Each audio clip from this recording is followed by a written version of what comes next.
தம்பி தனுசு, ஏற்கனவே சொல்லிக்கிறேன் தம்பி, நான் மீடியாலேயே உங்கள்கிட்ட, உங்கள் மாமனார் இருக்காருல, உங்கள் மாமனார் மூஞ்சே ஏற்றுக்க முடியல தமிழ்நாட்டு மக்களுக்கு.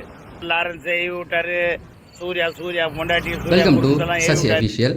இந்த வீடியோவை நீங்கள் பார்த்துருப்பீங்க. நான் நேற்றே சொல்லியிருந்தேன், நேற்று வீடியோ முடிக்கும் போது என்ன சொல்லியிருந்தேன் அப்படின்னு பார்த்தீங்கன்னா, ஜெயிலர் 2க்கு எதிரான ஒரு சதி வேலை நடந்துகிட்டு இருக்கு அப்படின்னு சொல்லி தான் முடிச்சிருப்பேன். அதை நாளைக்கு வீடியோவில் பேசலாம் அப்படின்னு சொல்லி. இந்த வீடியோ நேற்றே எனக்கு கிடச்சிருச்சு, பட் இதை நாளைக்கு பேசலாம், முழுசாக இதை பற்றி மட்டுமே பேசணும் அப்படிங்கிறதுக்கு தான். முதல்ல இந்த வீடியோவை பற்றி பேசிவிட்டு அதுக்கப்புறம் ஜெயிலர் 2க்கு இவங்க என்னென்ன பிளான் போட்டிருக்காங்க அப்படிங்கிறத பற்றியும் நம்ம பேசுவோம். நீ இந்த நம்ம முதல்வர் மாரி வரணும், நம்ம முதல்வர் மாரி பேர் எடுக்கணும்லாம் கனவுல இல்லை, எதுலேயும் நினச்சி பார்க்காத. ஏன்னா உங்கள் மூஞ்செல்லாம் சினிமா செய்திகளை தெரிஞ்சுக்க நம்ம சேனலை சப்ஸ்கிரைப் பண்ணிட்டு வீடியோவை லைக் பண்ணிடுங்க. முதல்ல இந்த வீடியோவை பார்த்தீங்களா, இவர் என்ன பேசுகிறாரு அப்படிங்கிறத கவனிங்க. அதாவது தனுஷ் அரசியலுக்கு வராரு, அவர் வராரோ வரலையோ, அவர் இன்னும் கட்சி ஆரம்பிக்கல, மன்றத்தை ஒருங்கிணைச்சிருக்கார், ரைட்டுங்களா? மன்றத்தை ஒருங்கிணைச்சிருக்காரு. அப்படி ஒருங்கிணைச்சவர் இவர் வரக்கூடாதுன்னு சொல்கிறாரு, ஓகேங்களா? அஃபிஷியலாக தனுஷ் அரசியலுக்கு வரேன் அப்படிங்கிற மாதிரிலாம் எதுவுமே சொல்லலை. இவர் என்ன சொல்கிறாருன்னா, ஓ மாமனார்னா ரஜினிகாந்த், எல்லாருக்குமே தெரியும், தனுஷுக்கு மாமனார். இப்போ அது கிடையாது, அந்த ரிலேஷன்ஷிப்பு இல்லை, இருந்தாலும் சொல்கிறாரு மாமனார். அந்த மூஞ்சி தமிழ்நாட்டு மக்களுக்கு பிடிக்கலையாம், ரஜினிகாந்தோடைய முகம் தமிழ்நாட்டு மக்களுக்கு பிடிக்கலன்னு இந்த மூஞ்சி சொல்லுது. இந்த மூஞ்சை நீங்கள் ஒரு தடவை ஒத்து பாருங்களேன், இதை நல்லா பார்த்துட்டு சொல்லுங்கள். இதெல்லாம் புல்லிங்லாம் பண்ணுது பாருங்கள். அதான் காலத்தின் கட்டாயன்னு சொல்லுவார்ல, அந்த மாதிரி ஆகிப்போச்சு. இவரெல்லாம் ரஜினிகாந்த் மூஞ்சை பற்றி பேசுகிற அளவுக்கு தரங்கட்டு போயிடுச்சு அப்படின்னு சொல்லலாம். அந்த அளவுக்கு தான் இருக்காங்க இவனுங்களை. தற்கூரின்னு சொல்லி திட்டுறதுல தப்பே இல்லை அப்படிங்கிறதுல எனக்கு இப்போ உண்மையாக தான் இவனு அப்படி தான் திட்டணும். ஏண்டா தனுஷ் அரசியலுக்கு வராரு, ஏதோ பண்ணுறாரு, அதை அவரை போய் கேட்கணும். அதுலேயும் அடுத்து பேசுகிற வார்த்தைகளை நீங்கள் கவனித்து பார்த்தீங்கன்னா, சூர்யாவை ஏவி விட்டாராம், ஜோதிகாவை ஏவி விட்டாராம், என்னன்னு தெரியல. சூர்யா ஜோதிகெல்லாம் குட்டிச்சாத்தானா அவங்கள ஏவி விடுறதுக்கு? எவ்வளவு அடிப்படை அறிவு இல்லாமல், அரசியல் புரிதல் இல்லாமல் இவனுங்கெல்லாம் சுற்றிக்கிட்டு இருக்காங்க அப்படிங்கிறத பாருங்கள். அதுவும் எந்த மாதிரியான பேச்சு வழக்க பாருங்களேன். இவர் ரஜினிகாந்த் முகத்தை பற்றி பேசுகிறார், மக்களுக்கு பிடிக்கலன்னு. இவர் யாருக்கு ஆதரவானா விஜய்க்கு ஆதரவா, விஜய்க்கு எதிர்த்து நீ அரசியல் பண்ணக்கூடாதுன்னு மிரட்டுற துணியில் பேசுகிறார். விஜய் அரசியலுக்கு வந்துட்டனால வேறு எவனும் அரசியலுக்கு இனிமேல் வரக்கூடாது அப்படிங்கிறது தான் பேசுகிறாரு. நீ முதல்ல ஒரு வீடியோ பார்த்துக்க, விஜய் சினிமாவுக்கு வரத்துக்கு யாரை பார்த்து வந்திருக்காரு சார் நடித்த அண்ணாமலை படத்துலேருந்து அந்த டைலாக்லாம் பேசி அதை வீடியோலாம் பண்ணி அப்பாவுக்கு போட்டு காமிச்சு பார்த்துருப்பீங்க. இந்த வீடியோ இன்னும் நிறையா இருக்குது. தமிழ் சினிமாவில் ரஜினிகாந்தை ரெஃபரன்ஸ் வச்சு வளர்ந்த ஒரே நடிகர் விஜய் மட்டும்தான்.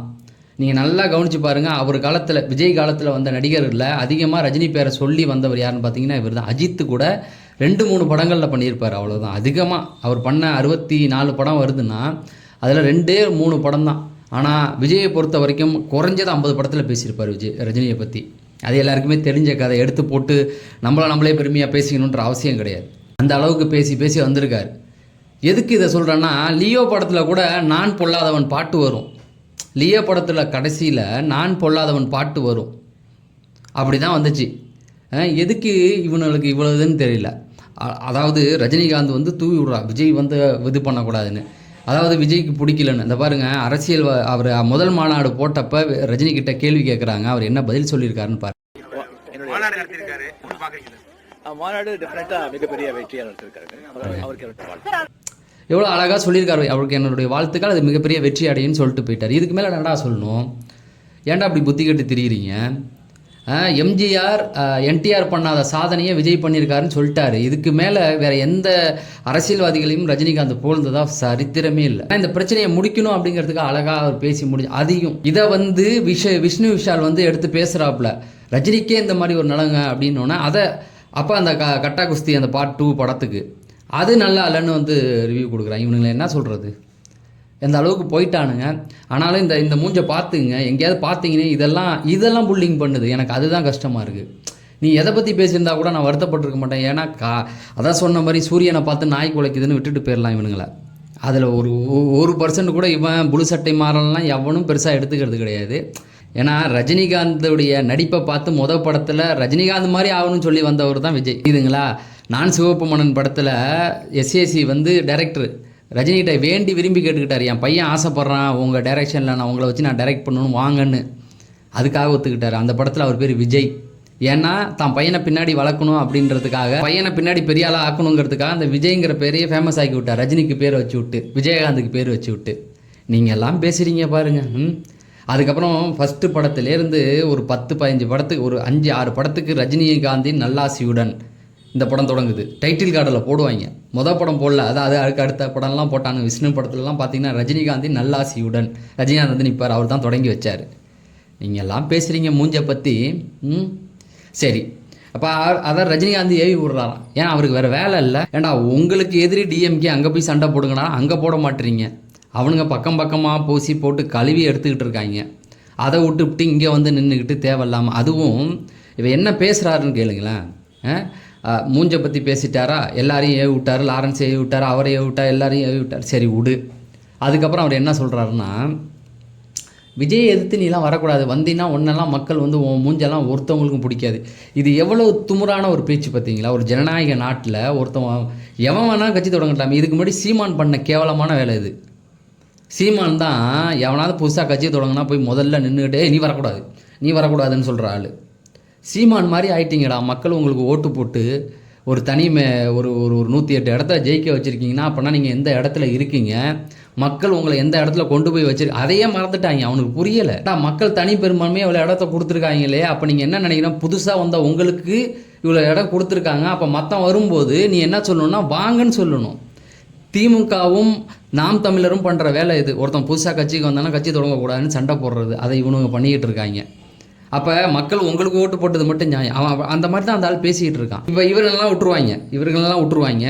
மற்ற எவனாவது இப்போ தப்பாக பேசினா உடனே போட்டு கைது. இந்த இதில் பிஸ்மி எதுக்கோ இப்போ கேள்வி கேட்டிருந்தது. அதாவது மார்க்கண்டேயன் வந்து உங்களை பற்றி தப்பாக பேசும்போது நீங்கள் உடனே அவரை வந்து ஜெயிலில் அடைச்சிங்களே, கேட்டிருக்கு தமிழக அரசை. பிஸ்மி அவர்கள் வந்து சீமான் அவர்களை வந்து தப்பாக பேசும்போது ஏன் நீங்கள் ஆக்ஷன் எடுக்கணும் போலீஸை கேள்வி கேட்டிருக்கு. தெரிஞ்சு போச்சு அவங்க லட்சணம். நாங்கள் அரசியல் பேசுகிறதே இல்லை, எங்களை பேச வைக்கிறது நீங்கள் தான்டா. சும்மா போகிற ரஜினிகாந்தை நான் என்ன சொல்கிறேன்னா, தனுஷு என்ன கர்மமாவது பண்ணிட்டு போட்டோம். நீ தனுஷை போய் கேளு, தனுஷை மிரட்டி என்ன வேணால் பண்ணு. எவனாவது ரஜினிகாந்த் வந்து கேட்டால் அப்போ சொல்லு.